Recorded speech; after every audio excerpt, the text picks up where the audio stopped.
El partido de hoy sabemos que es muy complicado.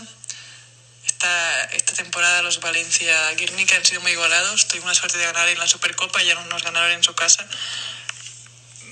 Creo que son superiores y que son las favoritas, pero jugando en casa y con el juego que estamos haciendo creo que tenemos nuestra oportunidad y vamos a ello. Estamos trabajando bien durante la semana, sabemos lo que nos espera, sabemos lo que tenemos que hacer. Creo que estamos en un buen momento y confiamos en nuestro equipo. Así que creo que será un partido muy, muy divertido de ver y de jugar. Sabemos que saldrán muy intensas, que son muy agresivas en defensa. Tienen una plantilla enorme, una calidad muy buena. Así que tenemos que dar nuestra mejor versión, pero contamos en hacerlo y en que jugamos en casa y eso nos da un plus, aunque sea sin gente.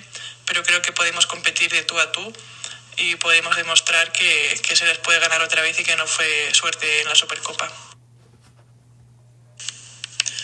Por mi parte estoy tranquila, estoy feliz aquí en Guernica. Es un partido especial porque juegas contra tu ex equipo, pero más allá de eso es porque es Valencia, es un equipazo y estos partidos motivan a cualquiera.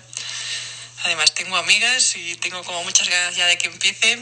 Estoy totalmente segura de mi equipo y de que vamos a hacer un buen papel y ya con muchas ganas de que llegue el momento y reflejar en la pista el trabajo que estamos haciendo toda la semana, lo que quiere Mario. Sabemos de nuestros puntos fuertes, sabemos cuáles son los suyos, que por supuesto vuelvo a repetir que son un equipazo y que habrá que jugar de la mejor manera que podamos si queremos ganar el partido, pero estamos preparadas y va a ser como una batalla más, que esta liga está súper igualada y todos los equipos que vengan o nos enfrentamos habrá complicaciones, así que hay que mantener la línea de regularidad y ser intensas y competir contra todos.